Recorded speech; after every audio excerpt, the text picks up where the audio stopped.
ಲೇ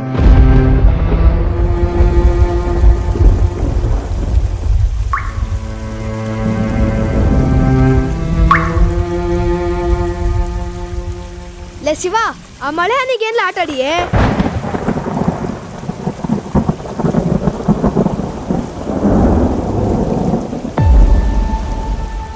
ಅಣ್ಣ, ನಾವ್ ಯಾಕೆ ಸ್ಕೂಲ್ಗೆ ಹೋಗ್ಬೇಕು? ಸ್ಕೂಲ್ಗೆ ಕಲಿಯಕ್ ಹೋಗ್ಬೇಕು.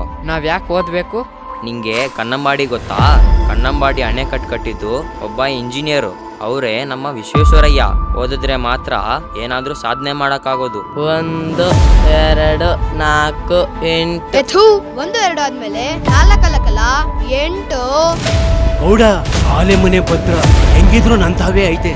ಅದ್ರಾಗ ಒಂದ್ ಹೆಬ್ಬೆಟ್ಟು ಯೋಚನೆ ಮಾಡು. ನಿಮ್ಮಜ್ಜನು ಜೀತದಾಳಗೆ ಸತ್ತಿರ್ತಾರೆ, ನಿಮ್ಮಪ್ಪನು ಜೀತದಾಳಗೆ ಸಾಯ್ತಾರೆ. ನೀವು ಕೂಡ ಜೀತದಾಳಗೆ ಸಾಯ್ಬೇಕು ಅಂತಿದ್ದೀರಾ? ಸರ್ ಶಂಕರ್, ಹೊಸದಾಗಿ ಅಪಾಯಿಂಟ್ ಆಗಿರೋ ಸೈನ್ಸ್ ಟೀಚರ್. ಬೆಂಕಿ ಪಟ್ಟಣದಿಂದ ಮಾಡಿದಾನೆ. ವಿಜ್ಞಾನ ಅನ್ನೋದು ಕುತೂಹಲಕಾರಿ ವಿಷಯ. ಅದೊಂದು ಬೇರೆನೆ ಪ್ರಪಂಚ. ಅದನ್ನ ಸ್ವತಃ ನಾವೇ ನಮ್ಮ ಜ್ಞಾನದಿಂದ ತಿಳ್ಕೊತೀವಿ. ಕಬ್ಬು ಕಬ್ನಾಲ್ಗೆ, ಅಕ್ಕಿ ಗಂಜಿಗೆ ಸುಳ್ಳೆಲ್ಲಕ್ಕಾಗದಿಲ್ಲ. 2 ಸ್ಪರ್ಧೆ ಗೆದ್ದೆ ಮಾತ್ರಕ್ಕೆ ನಿನ್ನನ್ನು ನೀನು ವಿಜ್ಞಾನಿ ಅಂತ ಅನ್ಕೊಂಡಿದ್ಯಾ? ಒಂದ್ ಬೆಂಕಿ ಪಟ್ಟಣ, ಅದ್ರ ಮುಂದೆ ಒಂದ್ ಎಣ್ಣೆ ಕಾಗದದ ಪಾತ್ರ ಅಷ್ಟೇನೆ. ಶಂಕರ್ ಮಾಸ್ಟ್ರು ನನ್ನ ಮ್ಯಾಗೆ ಶಾನೆ ನಂಬಿಕೆ ಇಟ್ಕೊಂಡವ್ರಕಲ್ಲ. ರೀ ಶಂಕರ್, ಇಂಥ ಒಳ್ಳೆ ಅವಕಾಶನ ಉಪಯೋಗಿಸ್ಕೊಳ್ರಿ.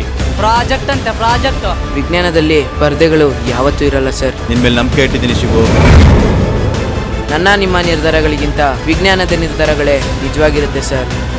ನೀನ್ ಬಂದೆ ಬತ್ಯಾ, ಸ್ಪರ್ಧೆ ಇಳ್ದೆ ಇಳಿತ್ಯಾ, ಆ ಸ್ಪರ್ಧೆ ಗೆದ್ದೆ ಗೆಲ್ತ್ಯಾ.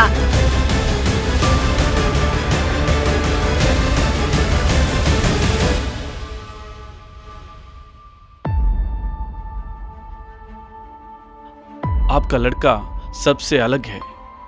ठीक है, कल मिलेंगे.